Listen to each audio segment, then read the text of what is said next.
Hello, and welcome to the Beer Garden. So, this is your landscape industry podcast that lasts as long as it takes your hosts, myself and Brandon here, to drink at least one beer. We'll say at least one. And it's just meant to be a very casual environment, similar to sitting down with your friends, your peers who are in the industry, chatting about the landscape industry, chatting about business, and just kind of the things that we're seeing in the space.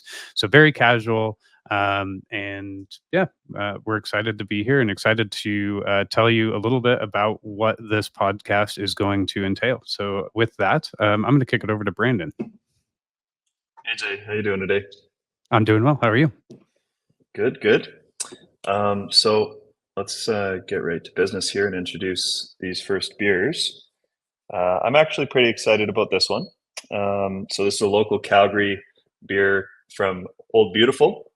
This is called Okami Kasu, one of my favorites.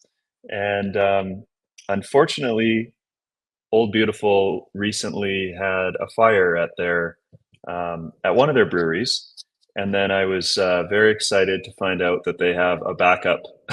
I kept seeing I kept seeing Okami Kasu around at pubs in town and just kind of all over the place, and I was thinking it was going to run out because their place burnt down. But yeah, I was told they had a backup supply, so everything's all good there. But if you can, we should support Old Beautiful. This is a Japanese lager, um, kind of like a rice ale, I guess. I don't know that much about beer. I just know this one tastes real good. So I'll leave it at Nice. that. What are you drinking today? Awesome. Yeah, so I am drinking a beer from the Denver Beer Company. So we're both going local to kick things off. This beer is called the Mile High Hazy. So it's a hazy IPA. And yeah, I'll just start by saying, as Brandon mentioned, neither of us are like super experts at beer. Funny enough, we're with not a even podcast called The not Beer even Garden. medium not even medium Yeah, experts, really. we're experts at drinking beer, not so much at like all the details that go into it. So bear with us, but yeah, let's crack them open.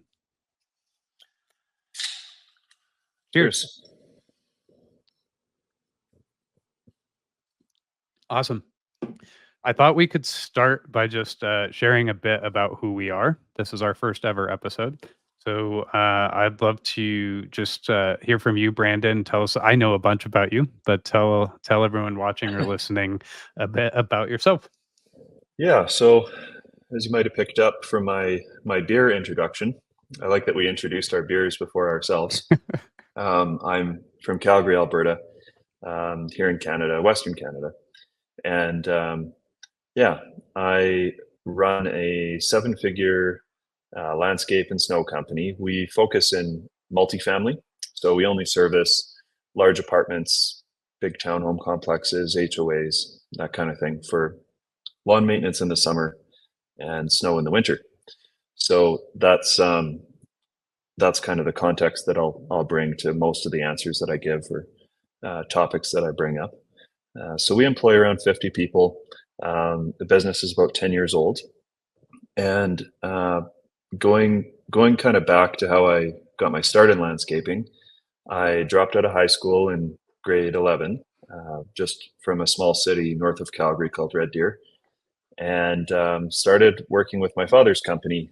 Moved down here to Calgary, worked with him in his landscape company out of his garage. We just had a few employees at that time, and we worked together building that business for about 8 years until I was 26, and we built it up to get into our first shop, and we did multifamily and some municipal, like city maintenance contracts back then, and yeah, what I really got from that experience was that he gave me the trust at a very young age, kind of like threw me to the wolves a little bit, and just the opportunity to build a business with him at such a young age with no education.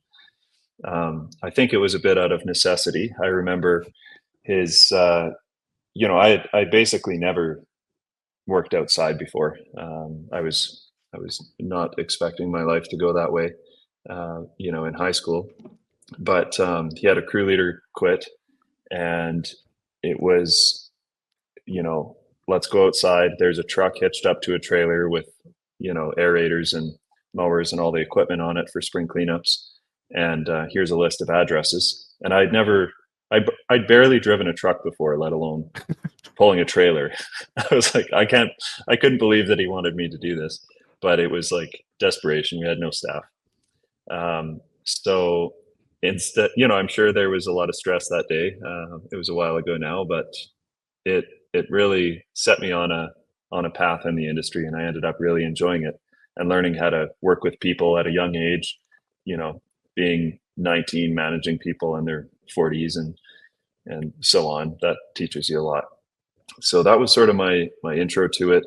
10 years ago, started LBN from my garage, and that's my company today. As of today, I'm out of the day-to-day of that business. We have an awesome team, awesome management team and staff that handle all the sales day-to-day, all the operations. We have very low turnover for the industry, so we're able to really attract some good staff, even though it's it is very tough out there. But we found some different ways to do that, and been a lot of learning and a lot of evolving over the years through meeting people like you, Jason, and mostly just other industry people to figure it all out. It's not all figured out yet, but just along the way, it's kind of an ever learning journey to get me to where I am. Awesome.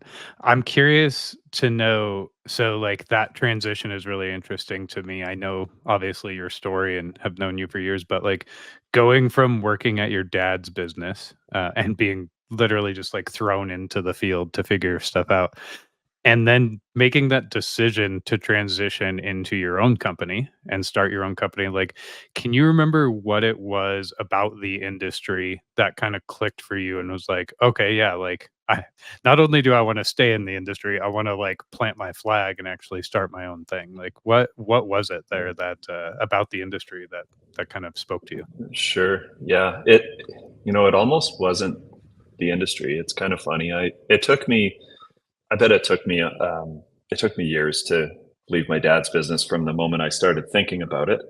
And I didn't plan to start my own business when I left working with him. I went and got a different job. I installed AV equipment. I like some of the nerdier things in life, installing AV equipment in boardrooms and video conference systems and that kind of thing. I did that for about a year and a half, and just as an employee. And that whole time, the first few months, it felt like a vacation. Going home at the end of the day, not really. You know what it's like being a business owner. It just never ends. It takes over your whole life. So throughout my time there, I was just thinking, man, I would really like to start doing something on my own and just take control of my own life and not have somebody tell me, what to do every day. So it wasn't so much that I wanted to get back into landscaping. It was just that I already knew landscaping. And so I saw it as a bit of a shortcut. I read a bunch of books. I read The 4 Hour Work Week by Tim Ferriss, which you should really start selling a product or something. It's what that book tells you, not start a service business if you want to automate and have some passive income. But anyway, I decided I would give it a shot with maintenance specifically.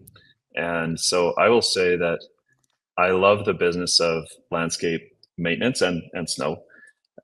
Just recurring revenue. I really, really like that. And I really was attracted to the fact that, you can kind of sell it once and the money keeps coming in. And I already knew that industry.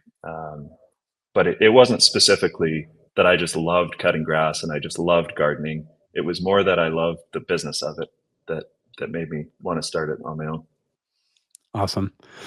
Yeah, that's really cool. I share some of we share sort of a similar arc to our story, as we both know. So, another thing that I wanted to just point out that I have always really admired about what you built at LBN is you touched on this, but the team that you've built and it's not just the team, it's the structure behind that team, the the core of that business, to the point where I remember you spent, I think it was a year. You moved to the other side of the country in Canada to Vancouver Island. Was it a year that you were out there? Is that about right? It's not the other side of the country. Well, It's a huge to country.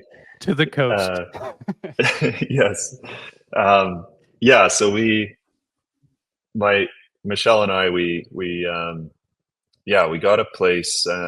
We rented a fully furnished place just right by the ocean for 2 years, and we just kind of flew back and forth once in a while. And even by that point, we were mostly working from home on our computers or wherever we were. So it wasn't terribly difficult. It's on the other side of the Rocky Mountains from Calgary, so it's like a 16-hour drive, including a ferry ride, or a 1-hour flight, to give you an idea of how serious these mountains are. um, well, you would know, and being in Denver, you've got the same mountain range. But yeah, it was a real test for our team and for us, and given the opportunity and having those, the right people in place, it went quite well. So yeah, Yeah. they're fantastic.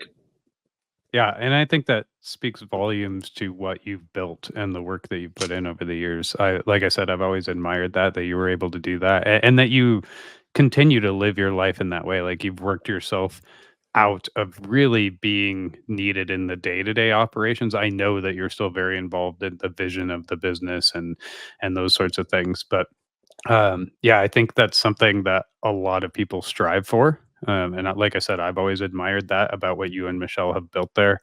I know we'll talk about that a lot in other episodes. But yeah, For sure. appreciate the intro. And yeah, really looking forward to diving deep into some of these topics, because you bring a lot of expertise to the table. Oh, thanks, buddy. Yeah. As do you. Let's hear about yourself. What's your story?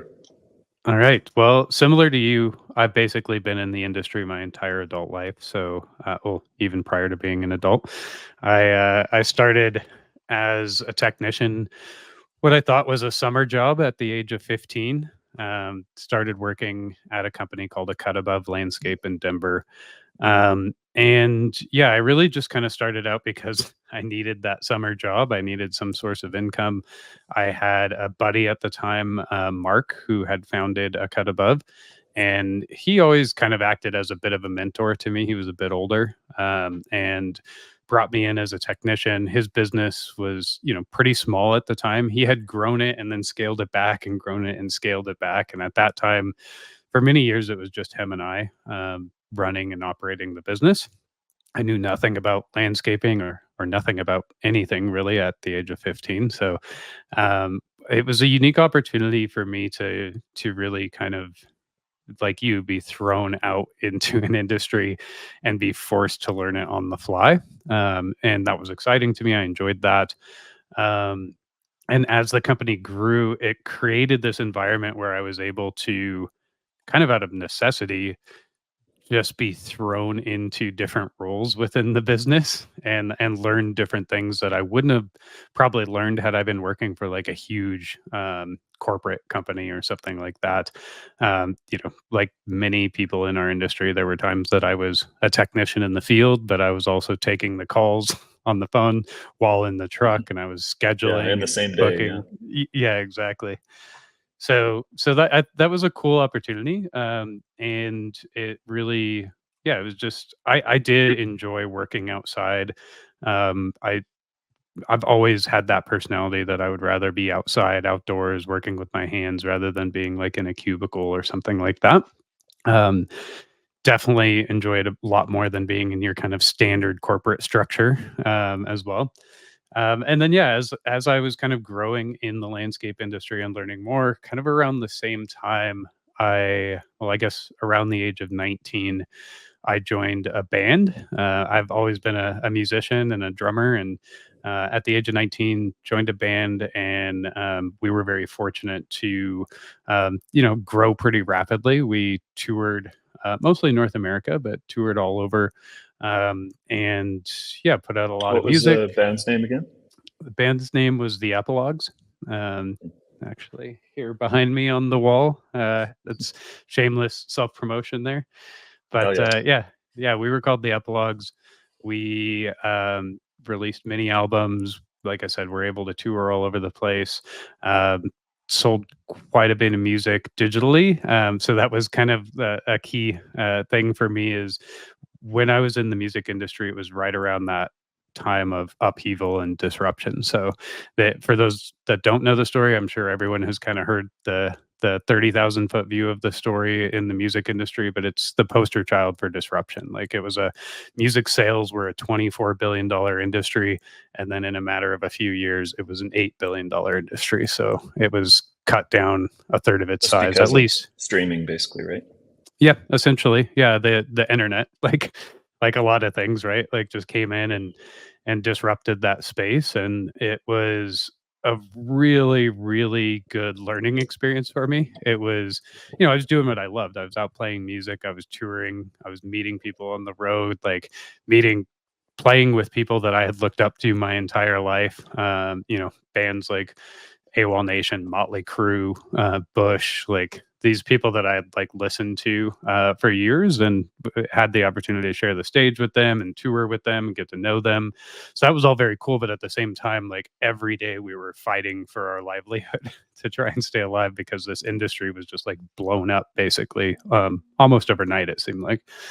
So I learned a lot from that experience. And, ultimately, after about 10 years of touring together, while at the same time working landscaping, that was one of the things I loved about my landscaping job is I could work 7 months out of the year and then spend the 5 months of kind of the slow season, off season, mostly that entire time touring, and then come back and work in the summer and do the same thing again. So, yeah, after about 10 years of doing that, the band decided to part ways.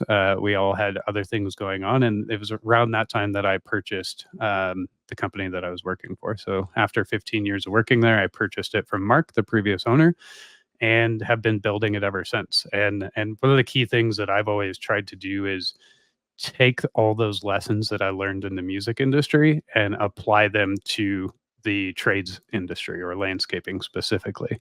So that's a whole nother topic we could dive deep on, but it's just something that's really shaped who I am as a business owner and something that I have a lot of passion for, that kind of whole idea around disruption and kind of changing the norm.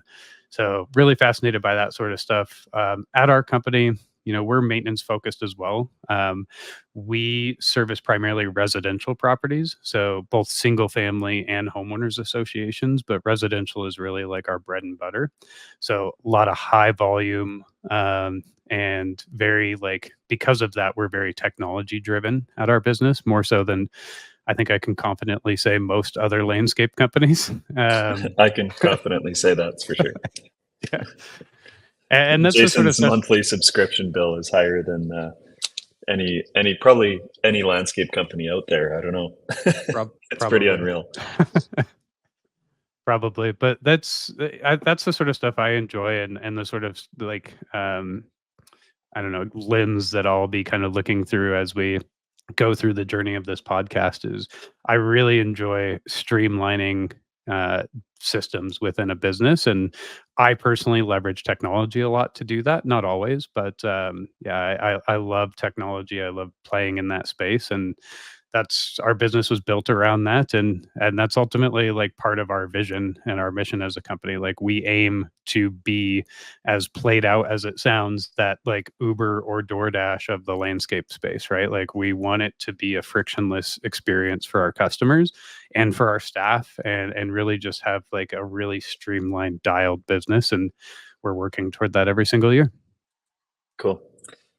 One thing I've never asked you in all the years I've known you is why did you decide to purchase the company instead of just going out on your own? That's much more common. I'm sure you've had employees over the years leave and start their own business. Why did you decide to purchase the one that you run today instead of starting your own? Part of it was timing. Right around the time that the band was coming to a close, Mark, the previous owner, was also looking to get out of the space. So he was going to be selling the company one way or another. Gotcha. Um, he was looking to get into. He had another business in the production space doing live audio and video. Actually, a lot of this stuff similar to what you were doing, but in kind of the live performance space. And so, Interesting. yeah, the timing worked out because I was already considering kind of doing my own thing, like what's next, what's the next chapter. So the opportunity presented itself, but also I just saw a ton of value there. Like I was intimately familiar with this business. I Yeah. saw a lot of value in the business, and it was. I knew there was going to be a lot of work ahead because it was ran as like an owner operated business. There wasn't a lot of systems in place. There weren't a What lot was the of size? Like how, give me an at the idea of the size when you got it. at the time. I believe we were around 400 or $500,000 in revenue at that time. Just like a couple guys, two, Yeah, three tops. yeah, Yeah. yep. Yeah, and, but I saw a lot of value there. We had a huge client base, especially for, like, one-off services. That was something that was always kind of our bread and butter is those one-off, like, aerations, fertilizations, sprinkler activations, and winterizations, those sorts of things. So we had a Gotcha. lot of customers who were using us, like, maybe once or twice or 3 times a year, but that meant that we had, like, an in, right? There was an Sure. opportunity there. It was a pretty robust list of people that I felt we could convert into recurring clients and kind of move them into that model, and I was always really fascinated by recurring revenue, and so I saw the value there and the You were what, timing and like opportunity 25? presented itself. Like I how old was were you? thir I was 30 by the time I Oh, wow. purchased it. Yeah. Okay. So I had been in the space for 15 years as an employee of that company for 15 years. Yeah. Gotcha. Really cool. Yeah. Um, well, yeah, I know there's a lot more really cool stories that we'll get into at some point.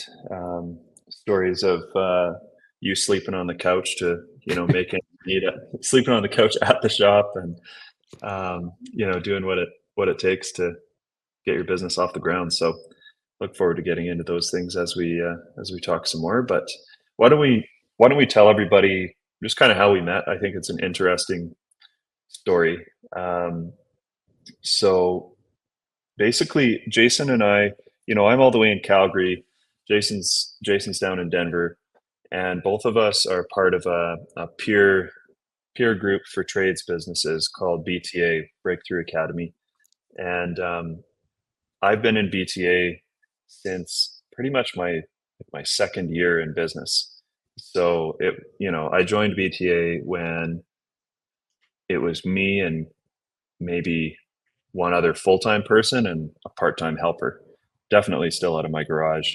Um, it it was a big reach back then. The expense of joining something like that.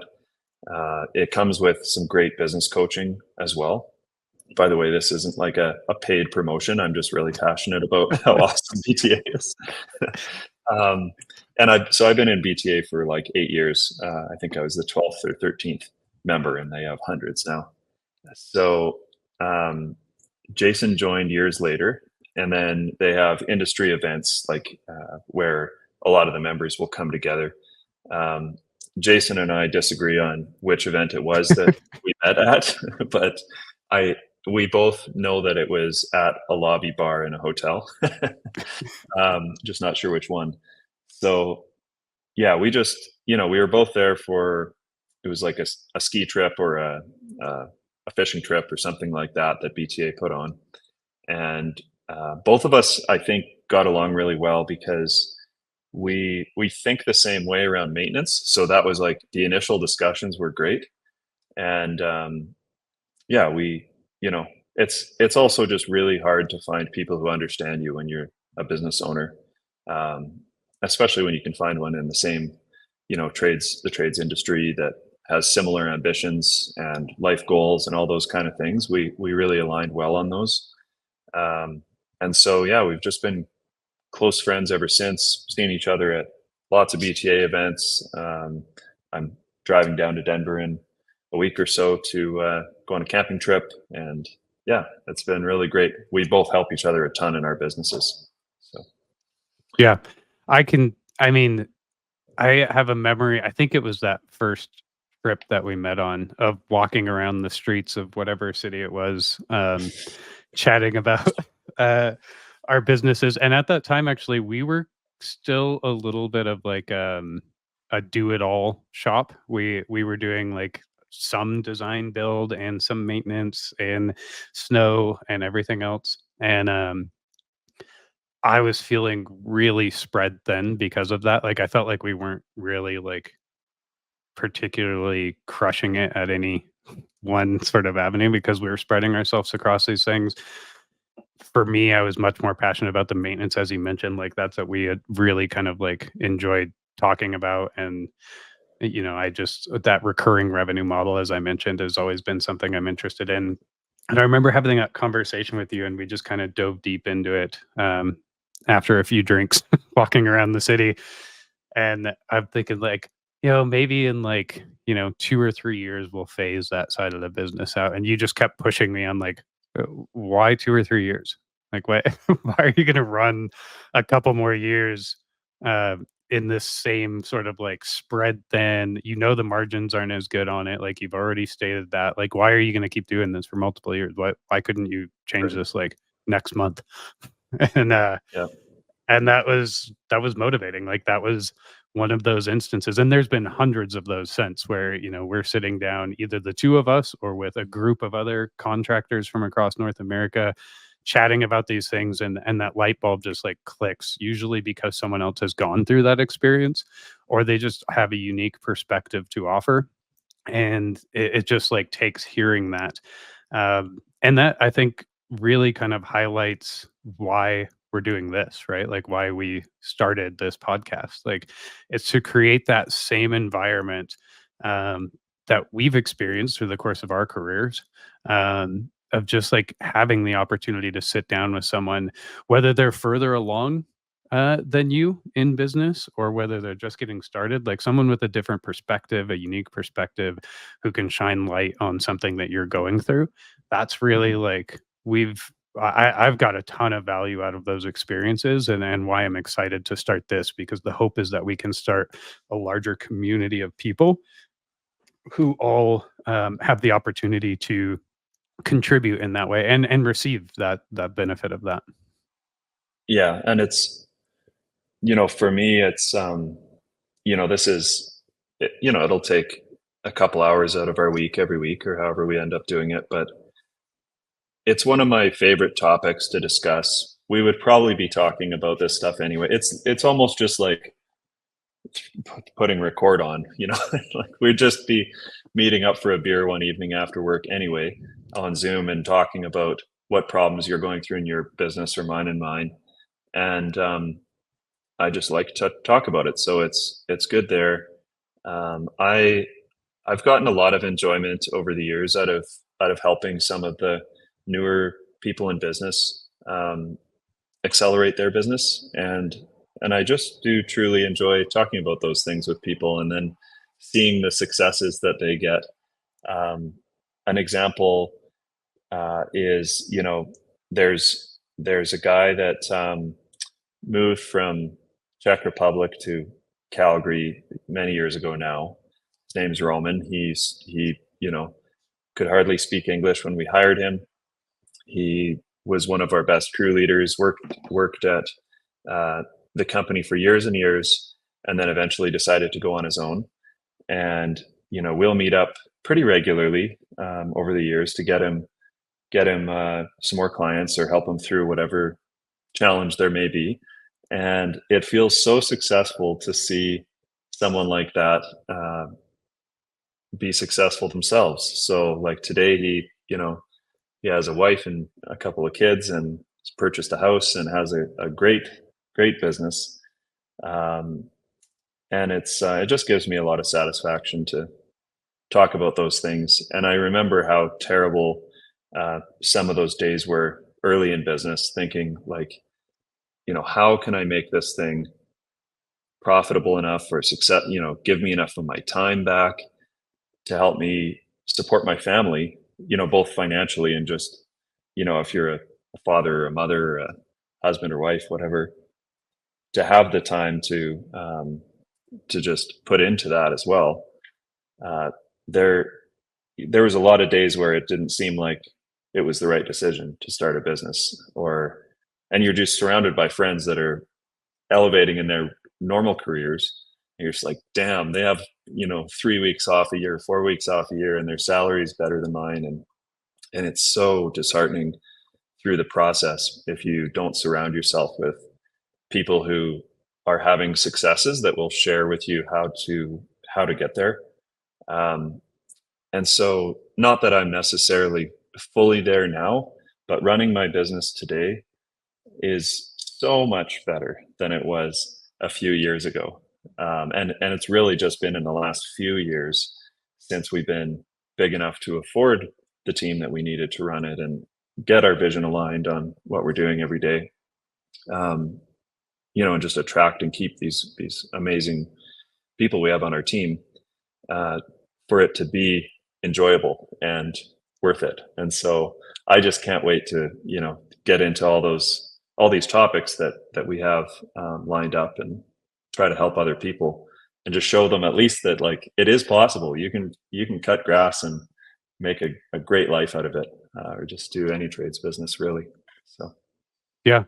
I love that, and I think that, as you said, like, that feeling, all of us I'm fairly certain that most people who have started a business have experienced that, like, that loneliness, that feeling like you're on an island, that, like, unsure of how to move forward, like, just yeah, feels like it's a your constant family losing doesn't battle. understand it. Your Yeah. friends, unless they're business owners, don't understand it. They try to give you You advice.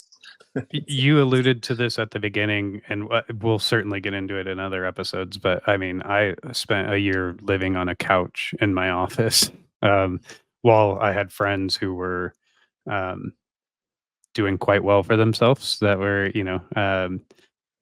out, getting jobs where they were making six figures a year, like, just working for someone else. But yeah, and we all know why we're doing it. I think it's easy to lose that, but in my head, it's like I know I'm building a long term asset here.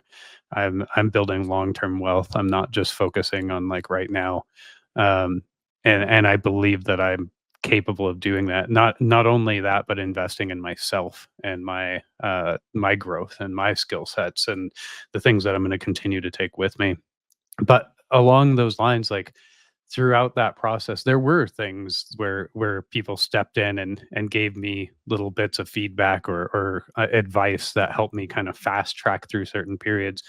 Um, I wish there was more of that, but there was definitely opportunities where that happened, and I guess that's the hope here, is that we can, offer that to someone else who's going through that experience, like, just fast track you through that period, um, by, sharing our experiences.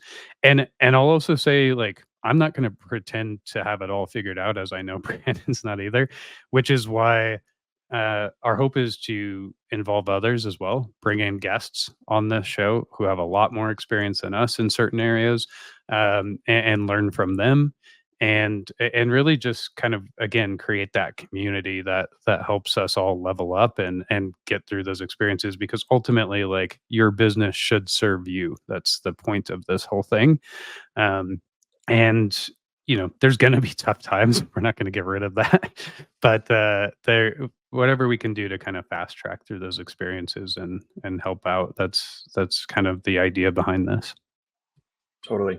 And the only, I guess, prerequisite to doing this podcast is that it's gonna be a lot of time. It's got to be fun while we're doing it. So that's why it's called the beer garden, I guess. I'm not going to just sit here every week and um, you know just talk about these topics without having it be a good time while we do it. Exactly. Yeah.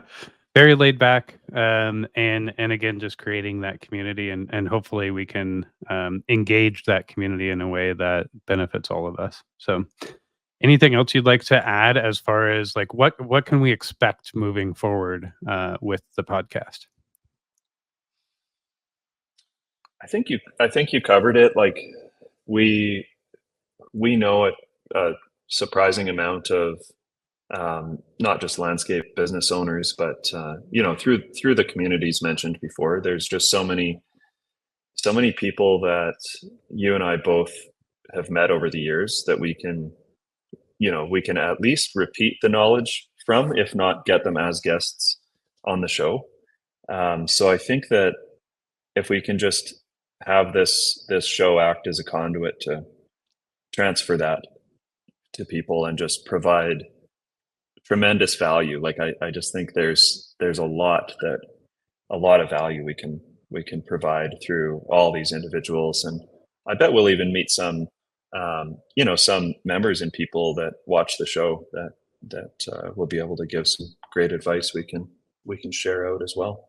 So Absolutely.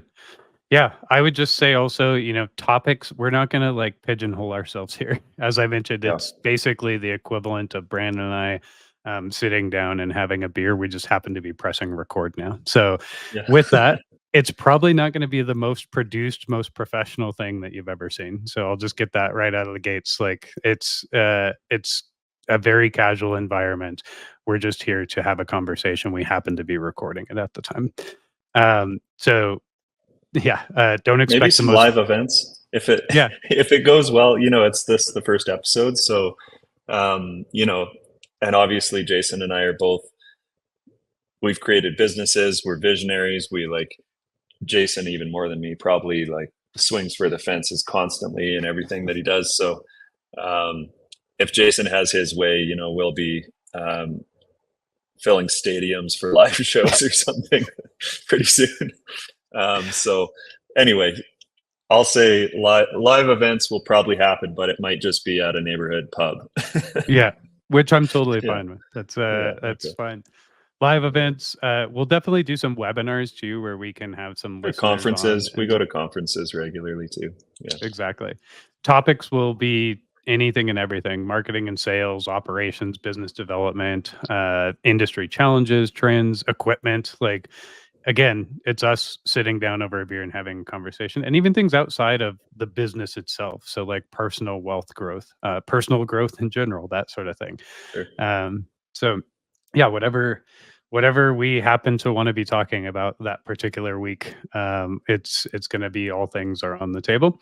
And again, I just wanted to really quick here before we close up highlight some of the like benefits that we've seen from a similar environment of just like having a community. Brandon mentioned how we met and how we've kind of shared knowledge with each other.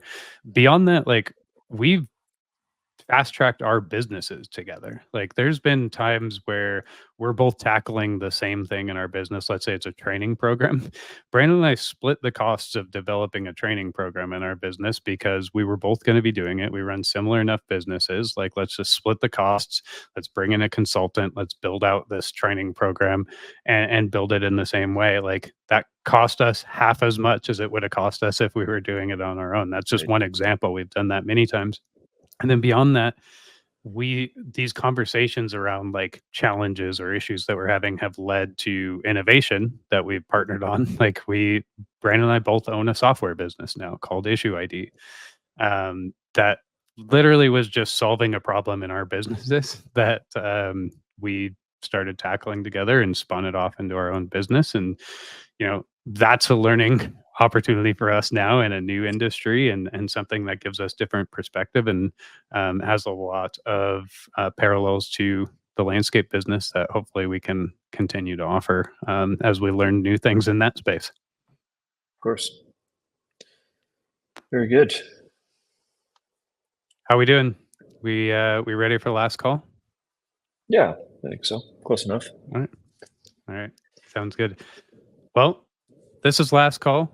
We're going to go ahead and finish our beers. Appreciate you I thought you were listening. going to start singing that song or something. I told you I'm a drummer. You do not want to hear me. That is something you will not see on this show ever. Is me singing. All right, maybe drumming. Yeah. All right, Yeah. you know the rules. It ends when the beer's done, I guess. Yep. Cheers. All right. Well, we appreciate you guys tuning in. We look forward to many more episodes to come. This was our introduction to the concept and to what we're all about, and hope you enjoyed. We look forward to chatting with you. Give us a comment or a like or a share.